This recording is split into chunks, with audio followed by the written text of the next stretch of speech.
Hello, children. Welcome to my factory. I do hope you have a good time. Enjoy your stay. I can assure you that you're perfectly safe.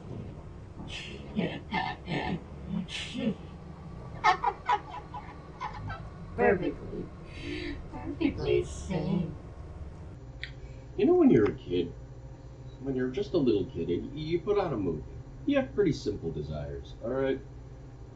You pretty much just want to be entertained. You know, you only bother to notice what you're, I suppose, conditioned by the film to think is entertaining. All right, let's take an example. Willy Wonka and the Chocolate Factory. When you're little, you're basically looking at this film for the entertainment that you're looking for is basically, well, it's a candy factory. Kids go into candy factory, eat tons of candy. I want to do that. All right, I want to be allowed to do these things. Look at all this amazing stuff. There's a flying elevator. There's little orange people running around. Things like that. And, you know, no parents are telling the kid no. It's basically a kid's version of Total Pleasure Island, complete and utter freedom. And that's pretty much all you're looking for. And as a kid, you're like, I wish I were a recipient of that golden ticket, so that I too may experience this unbelievably wonderful sugar-charged freedom. Things change a bit, though, when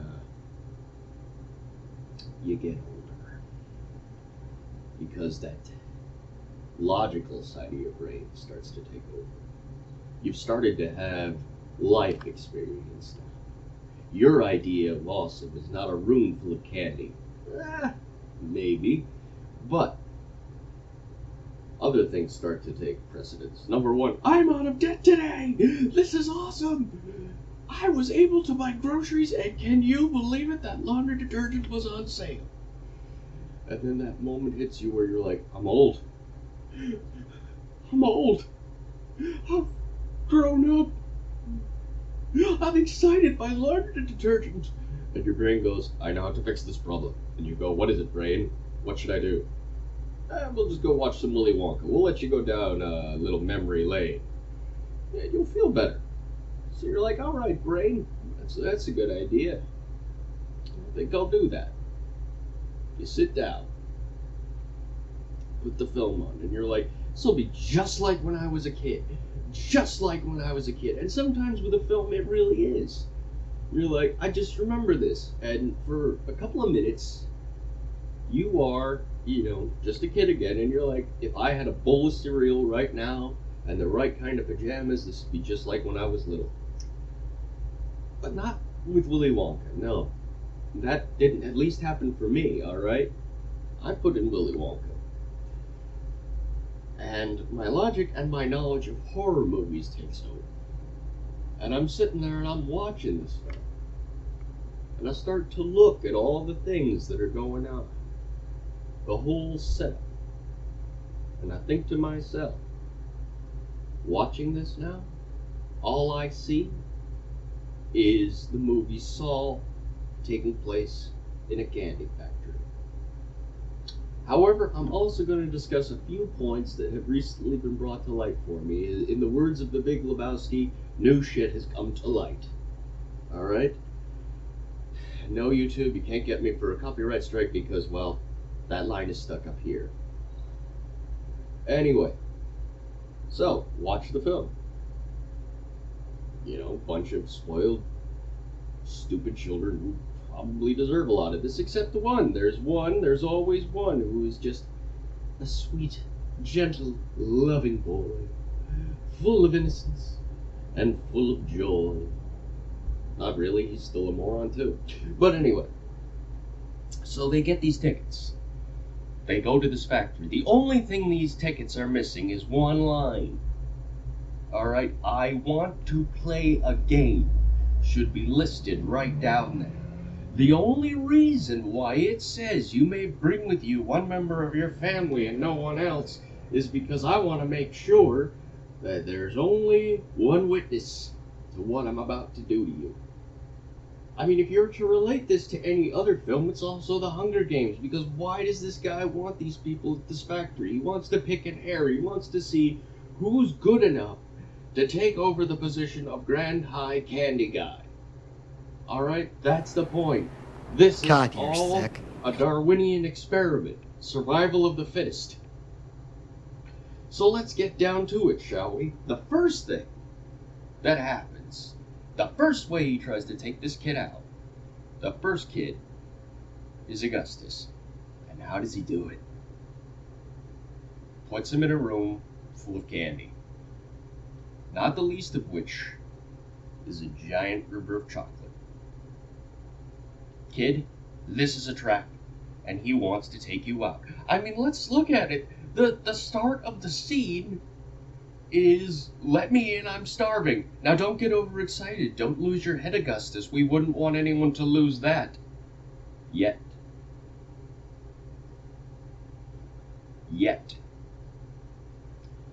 This guy's got a plan. Alright, Mr. Willy Wonka is about to start his Darwinian experiment. So, goes in, distracts everybody with a nice musical number. He's got all the kids addicted to, the candy. He's got them sugared up and not paying attention.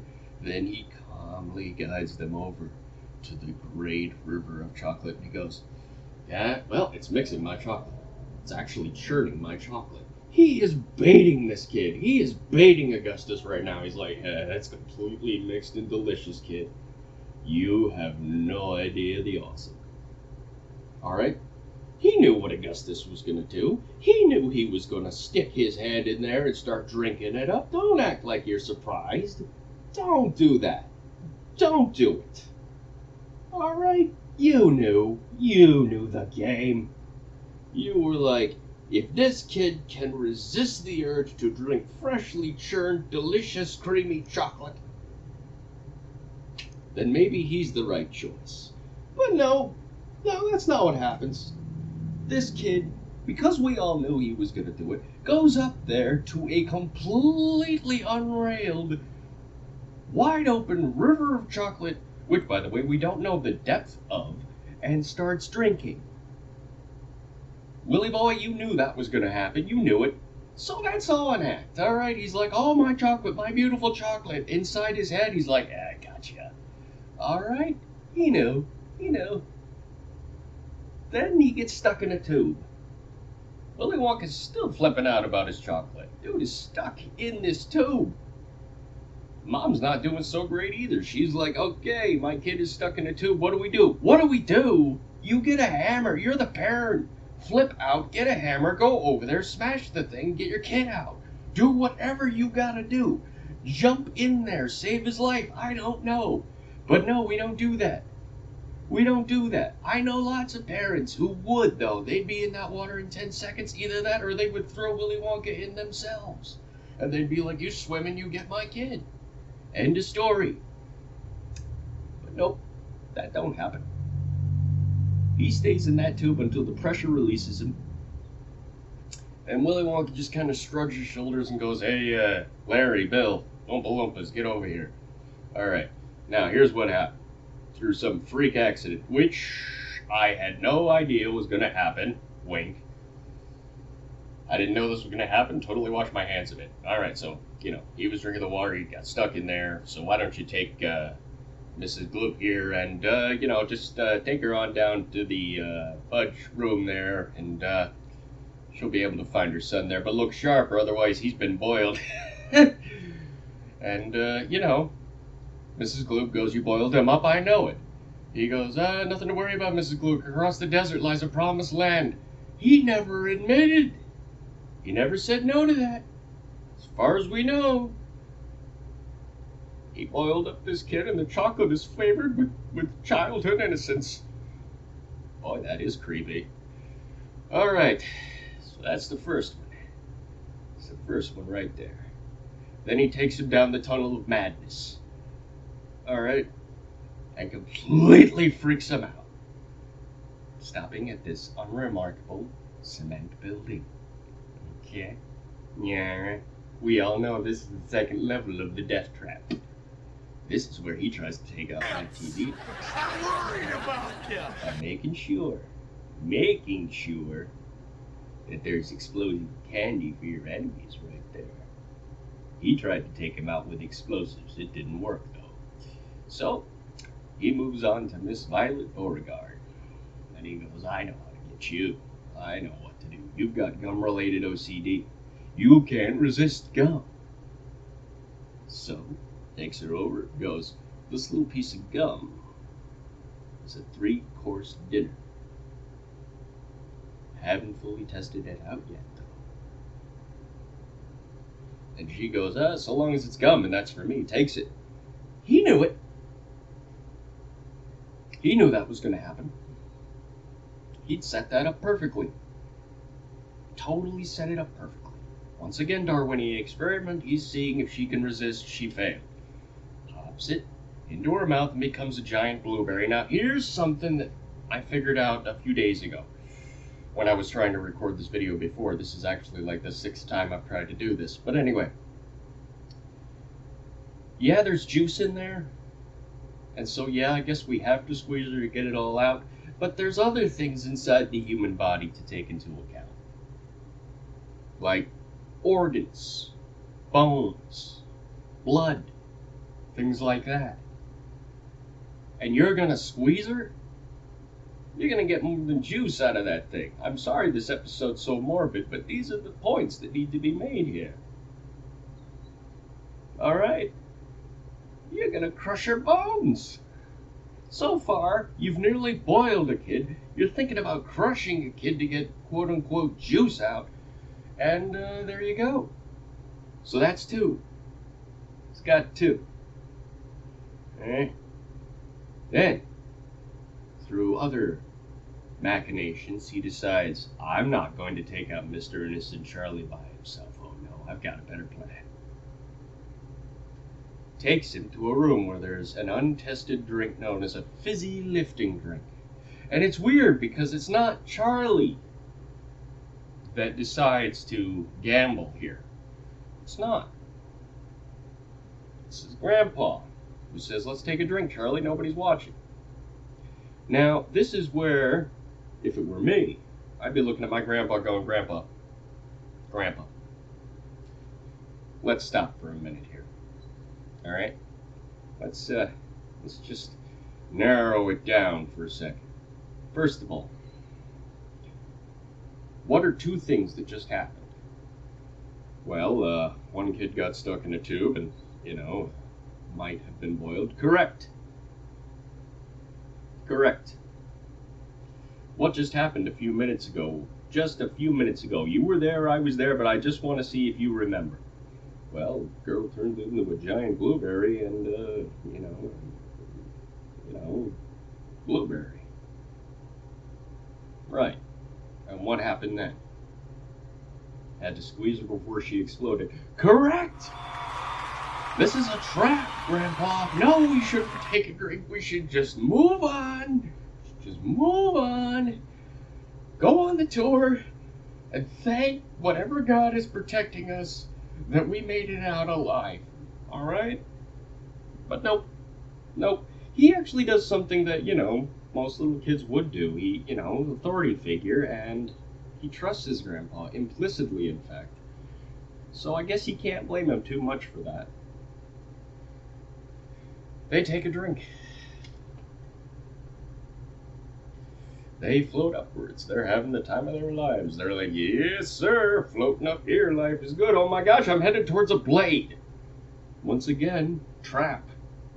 Darwinian experiment, I want to play a game. Saul's got nothing on Willy Wonka. Alright? Of course, doesn't work. That's great. And notice in the scene afterwards, Willy Wonka kind of looks at the 2 of them like, crap, I failed. Either that or in his mind he's like, all right. Point to you, Bucket family. I'm going to keep an eye on you. So what's he do next? He decides, I got to focus on this spoiled kid over here, this Veruca. I got the perfect weapon for that. Takes her into a room where there's golden geese and goes, hey, Yeah, they lay golden chocolate eggs. Look at the size of those suckers. Bet you'd like one of them. Bet you would. Nudge, nudge, wink, wink. What happens? Yes, of course. She is like, heck yeah, I want one of them things. So bad, in fact, that I will climb up on top of this egg decatur and proclaim to the world how badly I want one of these. And he's like, yeah, why don't you go do that? Go for it. Hop on up there. So he hops on up there. She hops on up there, sorry. Falls down. You know. Mr. Salt goes, where does it lead to? He goes, to the furnace. And Mr. Salt's like, the furnace, she'll be sizzling like a sausage. Not necessarily, she could be stuck just inside the tube. Inside the, and then he jumps down there and he's like, ooh, a twofer. Alright. That is number 3. He's doing good. He's doing good so far. Alright? He's got him down to 2. The 2. The last 2. He's running out of tricks. Alright? He's like, alright, I gotta do something. What do I do? Gotta take out my TV and I got just the weapon. Now we're gonna go into some details here. Number 1. This machine that he's using to shrink candy, while it's awesome, heck yeah, it's awesome. You've got to be kidding me.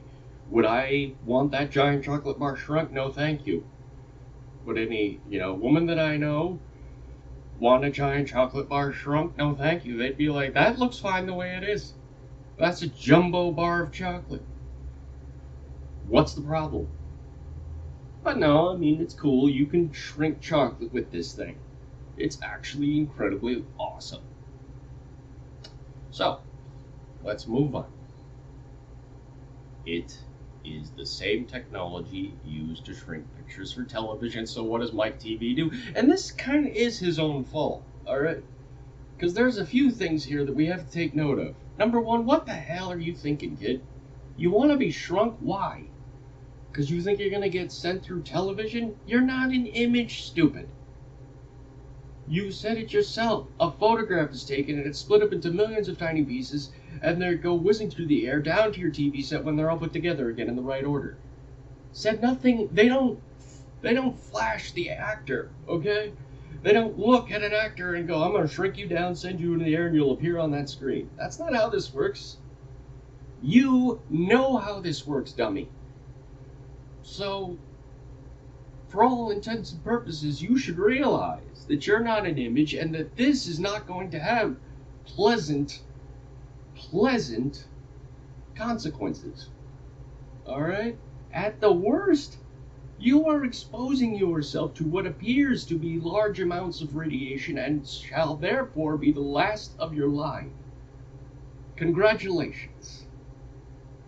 On the second level, puberty is going to be very easy for you outside of the fact that you are going to be the tiniest little hairy person anyone's ever seen, and your parents are going to make a lot of money on the circuit of freaks. Okay? Your family is now going to be the next P.T. Barnum. So in a way, I guess you're helping. But Mike TV does it because Willy Wonka knew he would. This was the ultimate test for this guy. Alright, failed miserably. Then he says, yeah, we'll put him in a taffy pulling machine. That ought to take care of it right there. No problem. No problem. You gotta give Mrs. TV credit, though. She's the only one who kind of freaked out and went, alright, what? Alright, so he was basically put to a version of the rack. Now all that's left is Charlie. He has survived. He has made it. Nearly fallen at the end, but through an act of selfless kindness, he inherits the keys to this death factory. End of story. Now we move on to the second point made in this video. True, it seems all like a very messed up Darwinist experiment, but there is some things that were pointed out to me recently. Kids and parents aren't too bright either, alright? They could have stopped any of this at any time through proper parenting. Number 1, Mrs. Gloop knew her son was obsessed with food. Knew that he was in a room surrounded by candy. Okay? Knew all of this. Yet did nothing to stop the stupidity. So in a way, Willy Wonka's blameless on that regard. Because whose job is it to stop that kid from dipping his hand into a lake of chocolate where we don't know the depth, there's no railing? Whose job is it to stop him? I'll tell you something. My mom would have had me up in her arms, set on the other side of the river, and I would have been told not to do that again. Alright? That's proper parenting. That's what needed to take place here. The same is true for Mrs. Beauregard with the gum. Dad, you could stop this. Alright? You could reach, if you need to, reach into that kid's mouth and pull that thing out and tell her, do not. This, he just told you, this hasn't been tested. That's what he just said. You don't put things like that in your mouth. We don't know what this is. You should have learned that as a toddler, kid. You don't do that. It's stupid. I can only imagine how many pennies are now floating around in your body after seeing that you're willing to put things that are untested in your mouth. You're probably a piggy bank, for crying out loud. As for Mike TV, oh, don't even get me started on this guy. I'm going to get started. First of all, I made my point earlier. You are not a picture. You are a human being. You are a human flesh and blood individual. You will probably not enjoy the consequences of this. Alright? Something bad gonna happen. But this is where Mama should have taken over and been like, yeah, you're gonna run down there and shrink yourself? Yeah, I don't think so. No, that's not gonna happen. Alright? That's not how we're playing this game. We're gonna stop right there. Number one, I don't know what that particle beam is made of. Alright, and I'm not going to expose you to that. Honestly, if my kid was still dumb enough to allow that to happen, yeah, I'd go P.T. Barnum. Maybe. I don't know. Honestly, I'd be like, dude, I don't know what to tell you. I tried to stop you. Of course, I know that never would happen because, yes, I would stop my son from doing that. I would just be like, alright, no, absolutely not. Again, with Veruca, absolutely freaking not. Knowing that that kid is a grabby, get whatever you want kind of girl, I'd have to put her on one of them baby leashes. I'm sorry. Most of these kids should have been kept on those. But the worst incidents of all here is perpetuated by Charlie's grandpa. You should not be encouraging your child to do this. You don't encourage your child to take a nip of an untested alcohol, okay? You don't do that, or drink. You don't do that. I mean, I'm thinking, I guess I was relating it to the experience of drinking out of a distiller before it's been done. You just don't do that either. Alright? But you don't do this. You don't do this. Do I think Charlie should have won? No way. Honestly, no. He broke the rules, and whether or not he did something honest, that's great. But it still doesn't erase the fact that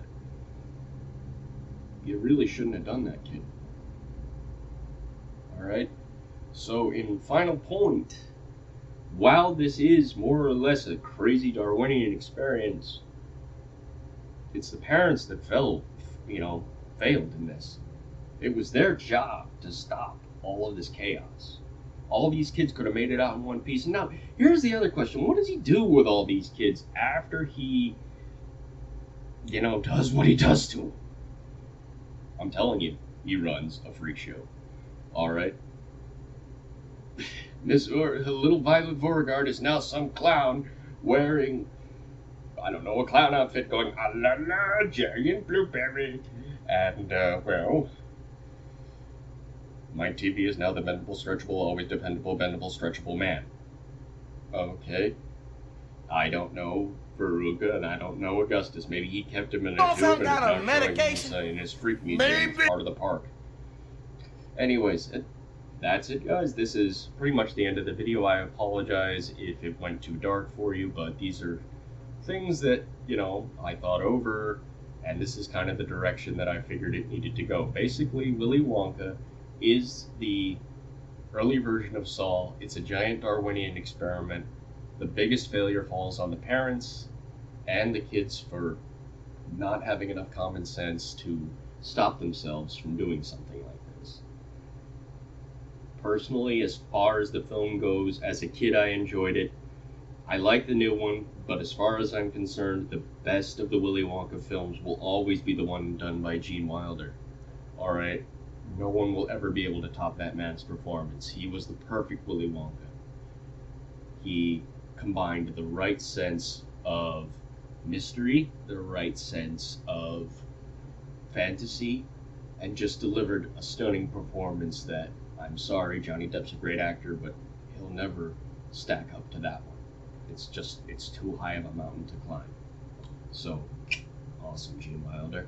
That'll be $50. Anyways, guys, thanks for liking, commenting, subscribing, tuning in. I really appreciate that you guys watch, especially. I appreciate every view here that I get, because that is what keeps me wanting to do this every day, every time that I do this. I apologize again for not being around for a long time. There were some medical issues in my family, thanks to Guthrie Hospital.